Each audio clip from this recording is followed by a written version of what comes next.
Hello guys, welcome back to my channel. So guys, आज मैं आपके लिए लेकर आया हूँ माय लवली लायर इस ड्रामा के लास्ट एपिसोड यानी कि 16 एपिसोड की एक्सप्लेनेशन। अगर आपने इससे पहले के एपिसोड नहीं देखे तो आप उन्हें हमारे चैनल पे जाके देख सकते हो। साथ ही में मैं उन वीडियो के लिंक नीचे डिस्क्रिप्शन में भी दे दूंगा, तो आप उन्हें भी चेकआउट कर सकते हैं। और मैं आपको रैंडम सीन हटाकर मेन स्टोरी के हिसाब से एक्सप्लेन करूंगा। सो एपिसोड के स्टार्टिंग में हमें यहाँ पे सोली को उसके कैफे में दिखाया जाता है। तभी यहाँ पे उसकी मॉम ना उसके पास भागते हुए आती है और उससे कह रही थी कि क्या तुमने वो देखा। या सोली तो पूछ रही थी कि क्या देखा। तो फिर यहाँ पे उसकी मॉम ना उसे फोन में उसके डैड का इंटरव्यू दिखा रही थी। तो जब यहाँ पे सोली उसे देखती है तो यहाँ पे उसके डैड ना कह रहे थे कि जब मुझे मेरी वाइफ के अफेयर के बारे में पता चला और जब मुझे ये रियलाइज हुआ कि उसे मेरे प्यार की जरूरत नहीं है बल्कि पैसे की है, और इसी वजह से फिर ना हमने ब्रेकअप कर लिया था। तो यहाँ उसकी मॉम तो बता रही थी कि तुम्हें देखा, तुम्हारे डैड कह रहे हैं कि मैंने ना उन्हें चीट किया, मेरा किसी के साथ अफेयर था। तो यहाँ पे सोली भी कह रही थी कि क्या सच में आपका किसी के साथ अफेयर नहीं था। तो उसकी मॉम तो कह रही थी कि हाँ नहीं था, तुम झूठ सुन सकती हो ना, तुम्हें पता नहीं चल रहा कि मैं सच कह रही हूँ। वही दूसरी तरफ हमें यहाँ पे दुआ को दिखाया जाता है जिससे मिलने के लिए यहाँ पे किमजे का भाई इथन आ गया था और वो यहाँ पे उसके लिए ना गिफ्ट भी लेके आया हुआ था। तो उसके बाद दोहा कह रहा था कि तुम ये क्यों लेके आए। तो यहाँ वो कह रहा था कि तुमने मुझे अपने घर पे इनवाइट किया तो मैं खाली हाथ तो नहीं आ सकता था ना। फिर बाद में वो उसे यहाँ पे अपना म्यूजिक भी सुनाता है और उससे कह रहा था कि ये म्यूजिक ना असल में मैंने तुम्हारे लिए बनाया है। तो ये बात सुन के तो वो भी शॉक हो गया था। फिर दोहा उससे कह रहा था कि तुमने मुझे पिछली बार कहा था कि मैं तुम्हारे लिए एक सॉन्ग लिखूं और मैंने सॉन्ग लिखा, लेकिन तुमने ना मुझे फिर मना कर दिया था। फिर भी ना मैंने तुम्हारे लिए बनाया था ताकि तुम ना अपना सोलो डेब्यू कर सको। तो ये बात सुन के यहाँ पे किम तो काफी ज्यादा खुश हो गया था। दोहा उसे बता रहा था कि तुम्हारा भाई भी ना असल में इस एल्बम के ऊपर काम करने वाला है। फिर वही जब शाम को दिखाया जाता है इन दोनों को जो कि अपने बालकनी में बैठकर ड्रिंक्स एंजॉय कर रहे थे। तो यहाँ पे सोली उससे कह रही थी कि मुझे अब पता ही नहीं चल रहा कि लोग सच बोल रहे हैं या झूठ, तो इस वजह से मैं ना काफी ज्यादा कंफ्यूज हूँ कि मैं उन लोगों के साथ कैसा रिएक्ट करूँ। तो दोहा उससे कह रहा था कि तुम्हारा दिल ना जो सच मानता है ना उस पर बिलीव करो, तो ऐसे ना फिर सब ठीक हो जाएगा। फिर वही जब नेक्स्ट डे दिखाया जाता है सोली जब अपने कैफे में अपने कस्टमर को देख रही थी तभी वहाँ ना कांगमिन आ गया था और वो उससे ना कुछ बात करना चाहता था। तो इसी वजह से वो दोनों वहां से बाहर चले गए थे। तो फिर यहाँ पे कांगमिन उससे बता रहा था कि मैं ना असल में यहाँ से ट्रांसफर होके कहीं और जा रहा हूँ। तो सोली कह रहे थे कि क्यों, क्या हुआ। तो कांगमिन उससे बता रहा था कि हम दोनों फ्रेंड्स तो बन गई लेकिन मैं तुम्हारा इतना अच्छा फ्रेंड नहीं बन पाऊंगा, इसलिए मैं ना आज तुम्हें गुड बाय कहने के लिए आया था। तो यहाँ सोली भी थोड़ी सी सैड हो गई थी। कांगमिन उससे कह रहा था कि अगर हम कभी भी दोबारा कहीं सड़क पे मिल जाए ना तो हम जरूर एक दूसरे को हाई करके स्माइल करेंगे। तो सोली भी कह रही थी कि हाँ ठीक है बिल्कुल। तो फिर जब यहाँ पे कांगमिन ना उसे गुड बाय करके वहां से जा रहा था तो सोली ने उसे जाते हुए थैंक यू कहती है सब चीजों के लिए। यहाँ पे कांगमिन भी उसे एक स्माइल देके ना फिर वो वहां से चला गया था। फिर वही बाद में हमें यहाँ पे इन तीनों को दिखाया जाता है जो कि साथ में मिलके ना उसके एल्बम पे काम कर रहे थे। फिर वही कैफे में भी दिखाया जाता है जहाँ की सुवन्ना अभी भी काफी ज्यादा परेशान था ये सब सोच के कि उसे या सोली को ये बात बतानी चाहिए या नहीं कि वो ये जॉब छोड़ना चाहता है ताकि वो शॉन को बॉडीगार्ड बन सके। यहाँ पे फिर उससे दोस्त उससे कह रहे थे कि तुम ना हिम्मत करो और सीधी सीधी जाके उसे बता दो, वो नाराज नहीं होगी। तो फिर वो जब उसके पास चला गया था और उससे कह रहा था कि मैं ये जॉब छोड़ना चाहता हूँ तो सोली भी शॉक हो गई थी और पूछ रही थी कि क्यों, क्या हुआ। तो यहाँ वो बता रहा था कि असल में शॉन ने ना मुझे उसका बॉडीगार्ड बनने के लिए ऑफर किया था। तो सोली ना इस बात पे खुश हो रही थी उसके लिए। ये तो बहुत ही अच्छी बात है, ये तो तुम्हारा ड्रीम था ना वैसे भी शॉन का बॉडीगार्ड बनने का। फिर वही जब रात में हम यहाँ पे इन दोनों को साथ में दिखाया जाता है जो कि यहाँ पे अपना काम कर रहे थे, लेकिन तभी ना यहाँ पे सोली के घर की डोरबेल बजती है। तो यहाँ पे असल में सोली की मॉम आई हुई थी। तो यहाँ पे ये ना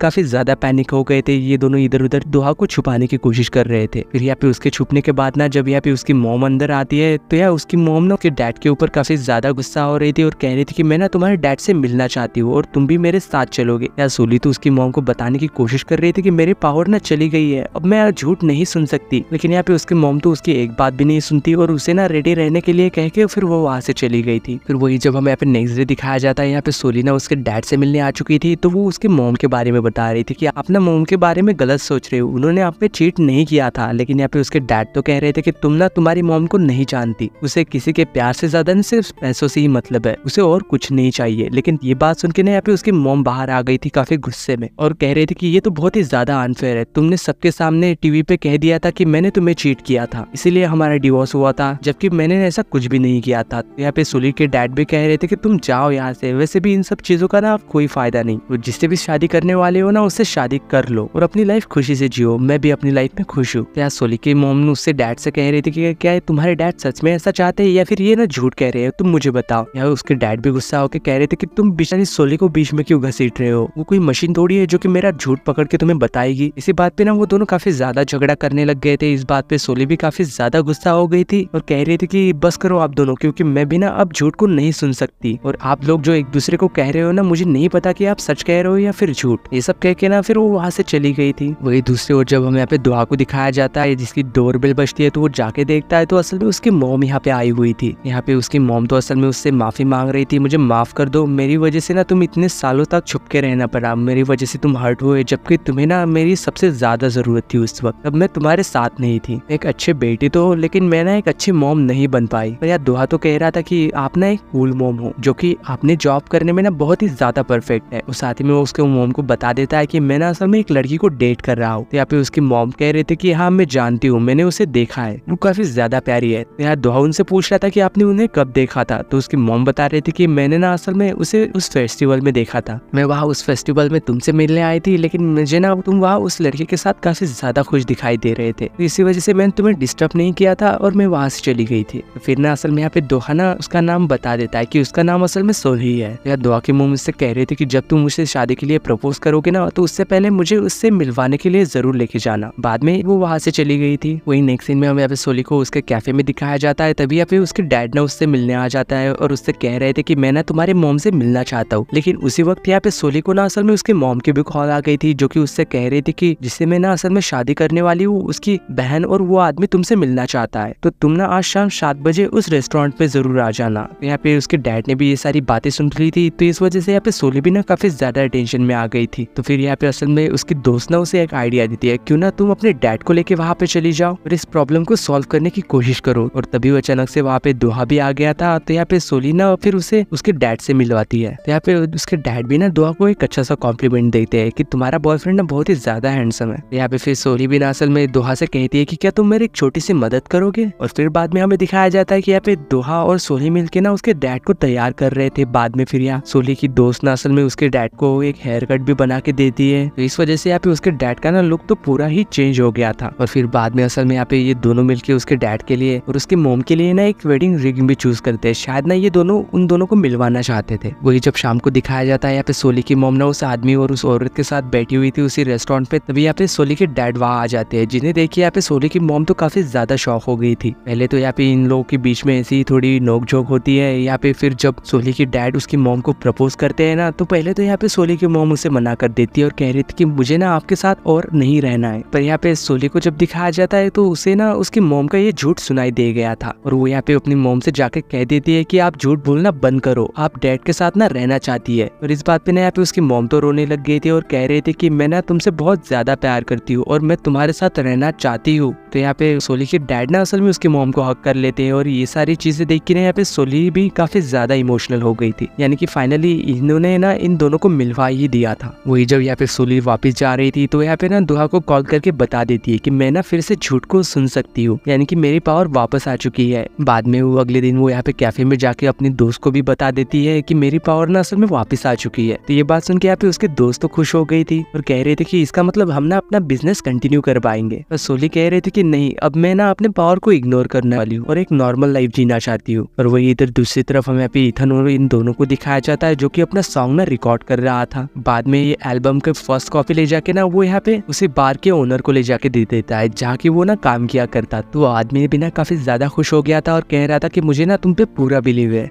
तुम्हारा ये एल्बम ना हिट होके ही रहेगा, देख लेना तुम। वही जब ऐसे ही करते हुए कुछ दिनों बाद दिखाया जाता है कि इथन और यहाँ पे दुआ का ना ये एल्बम सभी लोगों को काफी ज्यादा पसंद आ गया था और ये काफी ना हिट भी हो चुका था। फिर वही जब हम यहाँ पे एक अवार्ड शो में दिखाया जाता है जहाँ पे दुआ भी आया हुआ था और यहाँ पे अवार्ड ना असल में शॉन प्रेजेंट करने वाली थी। तो यहाँ पे असल में दुआ को ना बेस्ट म्यूजिक कंपोजर का अवार्ड मिलता है जो की असल में शॉन उसे दे रही थी। तो ये दोनों भी काफी ज्यादा खुश लग रहे थे और यहाँ पे सोली भी मौजूद थी जो की दुआ के लिए काफी ज्यादा खुश हो रही थी। फिर वही बाद में यहाँ पे दुआ ना में देवचंद से मिलने भी चला जाता है। वो यहाँ पे उससे कह रहा था कि मैंने देखा था तुम्हारे टीवी पे, तुम्हारा सॉन्ग ना काफी ज्यादा अच्छा था और साथ ही में तुम्हें अवार्ड भी मिल गया, कांग्रेचुलेशन। और साथ ही में वो उससे कह रहा था कि मुझे तुमसे ना एक और बात करनी थी। असल में जब मैंने युंजे के फोन में देखा था कि असल में वो ना तुम्हें एक मैसेज सेंड करने वाली थी लेकिन वो ना शायद नहीं कर पाई थी। तभी हमें यहाँ पे फिर फ्लैशबैक में दिखाया जाता है कि उस दिन असल में योंजे ना दुआ को मैसेज में कुछ लिखने वाली थी और साथ ही में वो उसके और दुआ के सभी फोटो को डिलीट भी कर रही थी और साथ साथ ही में उसने मैसेज में लिखा था कि मेरी लाइफ में ना काफी ज्यादा मुश्किलें थी, लेकिन जब तुम मेरी लाइफ में आए थे ना तो सारी चीजें ना चेंज होने लगी। मैं खुश रहने लगी थी और मैं इसलिए नहीं मर रही थी कि तुम मुझे छोड़ के जाने वाले हो, बल्कि तुम्हारी वजह से ना मैं अब तक जी पाई, इसके लिए शुक्रिया। मैं ना काफी ज्यादा खुश थी और खुश रहूंगी। और साथ ही में वो उसे टाइप कर रही थी कि तुम ना किसी भी चीज के लिए खुद को ब्लेम मत करना और तुम मेरे बारे में सब कुछ भूल जाना और साथ ही में काफी ज्यादा खुश रहना। ये सब ना मैं अपने दिल से कह रही हूँ। तो यहाँ पे प्रेजेंट में दिखाया जाता है, यहाँ पे दोहा तो ये सारी चीजें सुन के काफी ज्यादा इमोशनल हो गया था। यहाँ पे देवचंद दोहा से कह रहा था कि मुझे तुम्हें ना ये बात बताना बहुत ही ज्यादा जरूरी लगा, इसलिए मैंने ना तुम्हें ये सब बता दिया। तो इस बात पे ना यहाँ पे फिर दोहा उसे थैंक यू भी कहता है। फिर वही जब दूसरे सीन में दिखाया जाता है, यहाँ पे फाइनली दोहा ना सोली को बड़ी ही क्यूट तरीके से उसे प्रपोज कर ही देता है। तो यहाँ पे सोली भी ना काफी ज्यादा खुश हो रही थी और वो यहाँ पे उसका प्रपोजल एक्सेप्ट कर लेती है, उससे हाँ कहती है। और साथ ही में वो यहाँ पे एक गिफ्ट के तौर पे उसे एक फुटबॉल मैच का टिकट भी दिखाता है, जहाँ की वो दोनों साथ में जाने वाले थे। और ये देख के ना यहाँ पे सोली तो और भी ज्यादा खुश हो रही थी। वही नेक्स्ट सीन में दिखाया जाता है कि फिर ये दोनों ही ना साथ ही में वही फुटबॉल मैच देखने के लिए उसी तरह से ना जैसे कि ये पहली बार मिले थे वो बस से जा रहे थे और ये दोनों साथ में काफी ज्यादा खुश थे। और इस सीन के साथ माय लवली लायर के लास्ट एपिसोड यानी कि इस ड्रामा की हैप्पी एंडिंग होती है। अगर ड्रामा अच्छा लगा हो तो लाइक शेयर सब्सक्राइब जरूर करना और साथ ही में कमेंट भी जरूर करना। यार आप लोग कमेंट ही नहीं करते कि आप लोगों को वीडियो कैसी लगी।